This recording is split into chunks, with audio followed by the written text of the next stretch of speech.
গরুর দাম মুলামুলি হইতেছে, এ যেন মারামারি। কি যে একটা অবস্থা চলতেছে, 2,15,000 ক্রেতা বিক্রেতার ঠেলাঠেলি। 2,15,000 দিয়ে ঝামেলা। কত কত 2,17,000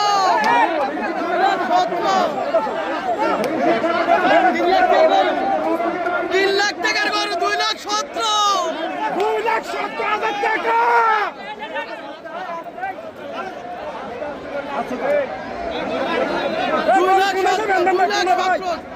সুঠামদের গরুটি বিক্রি হলো 2,17,000 টাকা।